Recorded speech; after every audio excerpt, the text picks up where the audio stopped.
អាយុដំអភិសន្តិបណ្ឌិតសសុខាជំរុញមន្ត្រីប្រើសៀវភៅណែនាំនីតិវិធីកំណត់អត្តសញ្ញាណជនរងគ្រោះជាគ្រឹះពង្រឹងយុត្តិធម៌ពាក់ព័ន្ធនឹងបទល្មើសជួញដូរមនុស្សសៀវភៅគោលការណ៍ណែនាំស្តីពីបែបបទនិងនីតិវិធីនៃការកំណត់អត្តសញ្ញាណជនរងគ្រោះដោយអំពើជួញដូរមនុស្សដើម្បីផ្តល់សេវាសមស្របបានដាក់ឲ្យប្រើប្រាស់ជាផ្លូវការនាព្រឹកថ្ងៃទី10ខែសីហាឆ្នាំ2026នៅទីស្តីការក្រសួងមហាផ្ទៃក្រោមអធិបតីភាពដ៏ខ្ពង់ខ្ពស់អាយុដំអភិសន្តិបណ្ឌិតសសុខាឧបនាយករដ្ឋមន្ត្រីក្រសួងមហាផ្ទៃ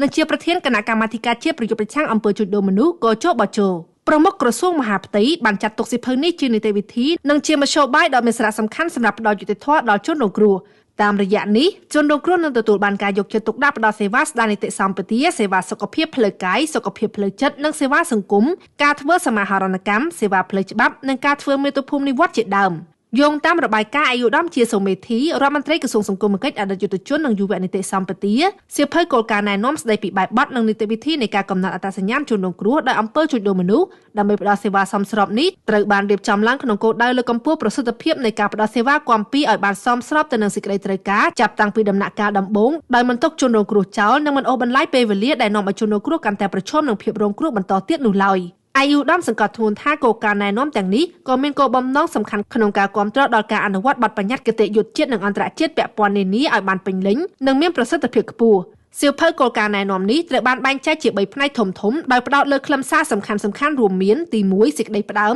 បានលើកឡើងអំពីការបដិញ្ញាចិត្តយ៉ាងមុតមាំរបស់រាជរដ្ឋាភិបាលកម្ពុជាក្នុងការប្រយុទ្ធប្រឆាំងអំពើជួញដូរមនុស្សទស្សនវិជ្ជារួមនៃដំណើរការកំណត់អត្តសញ្ញាណជនរងគ្រោះគោលបំណងនិងសារៈសំខាន់នៃគោលការណ៍ណែនាំការកំណត់អត្តសញ្ញាណបឋមវិសាលភាពនៃគោលការណ៍ណែនាំអ្នកមានភារកិច្ចកំណត់អត្តសញ្ញាណបឋមរកភាពរងគ្រោះអ្នកផ្ដល់សេវានិងគោលការណ៍ណែនាំ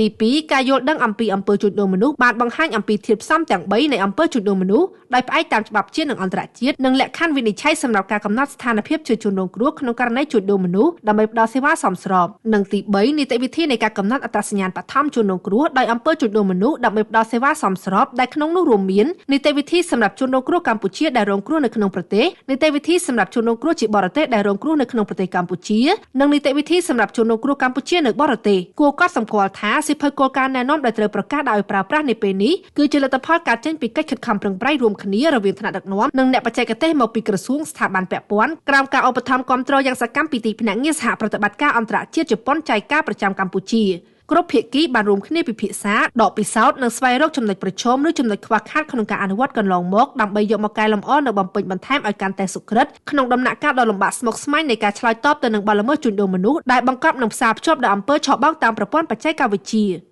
អាយុដំអភិសន្តិបណ្ឌិតបានមានប្រសាសន៍ទៀតថាសៀវភៅនេះនឹងក្លាយជានីតិវិធីច្បាស់លាស់ក្នុងការកំណត់និងញែកឲ្យដាច់ស្រឡះរវាងជនរងគ្រោះពិតប្រាកដដែលត្រូវទទួលបានការថែទាំគាំពារនិងឧបត្ថម្ភនិងជនល្មើសពិតប្រាកដដែលត្រូវប្រឈមមុខនឹងទទួលទោសតាមច្បាប់ជាធរមានប្រមុខក្រសួងមហាផ្ទៃក៏បានបង្ហាញក្តីសង្ឃឹមយ៉ាងមុតមាំថាសៀវភៅណែនាំថ្មីនេះនឹងចូលរួមចំណែកយ៉ាងសំខាន់ក្នុងការលើកកម្ពស់ប្រសិទ្ធភាពនៃការប្រយុទ្ធប្រឆាំងបទល្មើសឆ្លងដែននានាជាពិសេសអំពើជួញដូរមនុស្សនិងបទល្មើសឆបោកតាមប្រព័ន្ធបច្ចេកវិទ្យានៃកម្ពុជាឲ្យកាន់តែមានផ្លែផ្កាស្របតាមឆន្ទៈនិងទិសដៅយុទ្ធសាស្ត្ររបស់រាជរដ្ឋាភិបាលក្រោមការដឹកនាំប្រកបដោយភាពស្វាហាប់និងឆ្លៀសវៃរបស់សម្ដេចមហាបវរធិបតីហ៊ុនម៉ាណែតនាយករដ្ឋមន្ត្រីនៃព្រះរាជាណាចក្រកម្ពុជាពីវេទិកានេះដែរអាយុដំអភិសន្តិបណ្ឌិតបានផ្ញើសារអំពាវនាវយ៉ាងទទូចដល់សមត្ថកិច្ចអាជ្ញាធរនិងមន្ត្រីពាក់ព័ន្ធទាំងឡាយដែលមានភារកិច្ចប្រើប្រាស់សៀវភៅគោលការណ៍ណែនាំនេះត្រូវទទួលបានការបណ្ដុះបណ្ដាលយល់ដឹងឲ្យបានត្រឹមត្រូវនិងពេញលេញជាមុនសិនមុននឹងយកទៅអនុវត្តជាក់ស្ដែងព្រមទាំងត្រូវប្រើប្រាស់ឲ្យមានភាពឯកភាពគ្នាប្រកបដោយស្មារតីសហការជិតស្និទ្ធនិងគោរពតាមទូនីតិភារកិច្ចនិងក្រមសីលធម៌វិជ្ជាជីវៈឲ្យបានខ្ជាប់ខ្ជួន